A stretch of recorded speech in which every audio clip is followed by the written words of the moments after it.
Hey guys, have you read Start With Why by Simon Sinek? Well, maybe you've considered reading it, maybe you have read it, and maybe it's on your bucket list to actually do.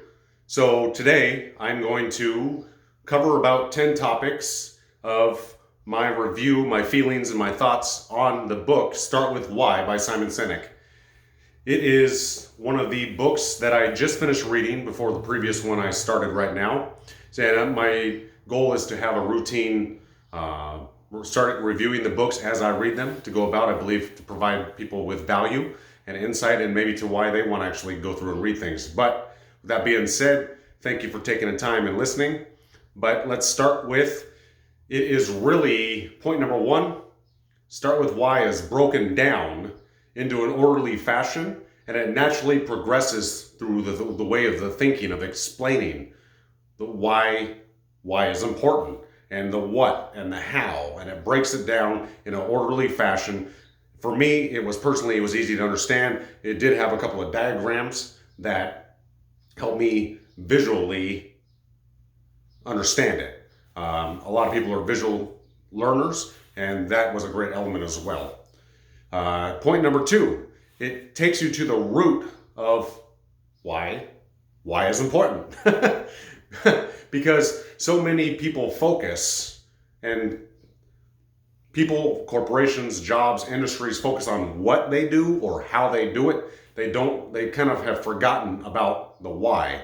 And he uses some great examples of different companies, things like Apple, Microsoft, Walmart, things like that. In my opinion, it really helped bring it to the table of where they started, where they are now, and like the cause of the shifts, whether they were good or bad or negative, how they survived. You know, he really goes into quite a bit of detail as far as like the methodology behind separating all those things. It breaks down the effects of manipulation and inspiration, which a lot of times the why and the how and the what can be, most people will think of certain things when it comes to that. But inspiration is truly comes from your why, because it's usually a passion. It's usually something that is driving you. The what and the how is a result of what the why is. He talks about an alternative perspective, which he calls the golden circle, which breaks down and visualizes the why, the how, and the what, basically, and how it all starts with the why and goes out from there. It's kind of like a megaphone out from the leader who has the why and the vision and the drive and the inspiration and all those things, but everything that he builds, or his followers and the people on his team and everything else, ends up going into the field, so to speak, of how he projects that, and it comes out to the how and the what they do, and that's how usually they're identified.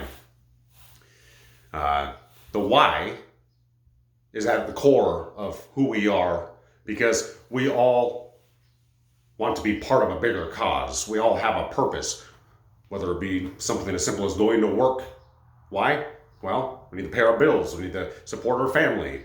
You know, we have a drive. Why do we take our wife or our girlfriends out on dates? Well, we need to maintain that relationship. You know, there's always a purpose. Why do we read to our kids? You know, that is at the core essence of it's biology. We are drawn to why people do things, not really what they do. Yes, a lot of people are identified by what they do. Construction companies build buildings. Microsoft builds computers. Apple has products. You know, that is the what they do. But so much more of a calling and a purpose, people can get behind it if they buy why you do it, why you are an inspiration, you know, and all that, because it's a human basic need to feel fulfilled like that.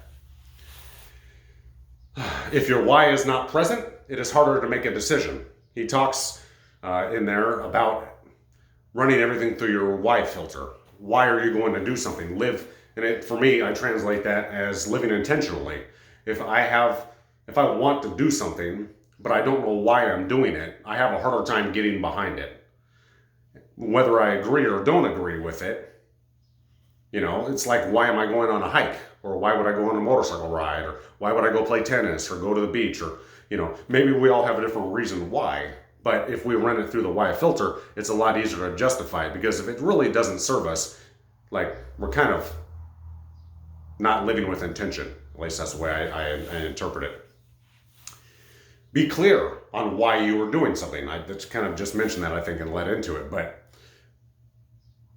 if you are not really keen on hanging out with a certain crowd of people or listening to a certain kind of music, why would you go to the environment that invites that kind of atmosphere? Why would you do it? You probably wouldn't. You know what I mean? Type of thing. If you don't like a certain kind of genre movie like Marvel or horror films, why would you go see one?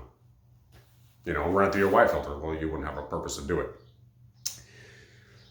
If your why is clear, it will guide the how and the what. And that may not always be clear right off the bat, but if there's a reason for me trying to inspire and lead other people through the process of personal growth and changing their lives for the better and embracing themselves, or taking action and living the best life that they can and becoming the best versions of themselves, that's a big why.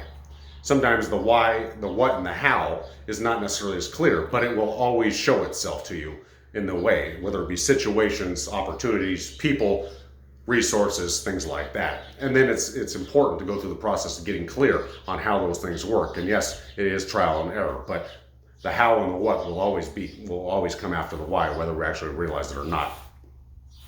The 10th point, and probably one of the last ones, is going to be people are more open to following someone they believe in. In the book, he talks about the difference in the vision that Apple and Microsoft had between Bill Gates, and whatnot. So with that, I'm stumbling a little bit because I didn't really plan on talking like this, so I'm kind of going off the gut. But at the same time, he talks about the different visions that people have and how they express that. And they need people to be able to put the pieces of the puzzle together to get the what and the how clear.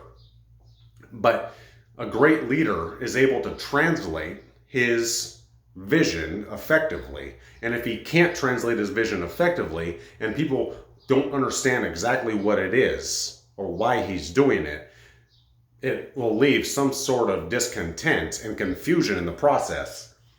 Like he talked about how a lot of big companies go through what's considered a split. Like Sam Walton, who started Walmart, why he started doing certain things. He had a core set of beliefs in the process of believing that the taking care of the employees and all these certain things, his values, were portrayed into the building of his company, even when he had just one store as it expanded.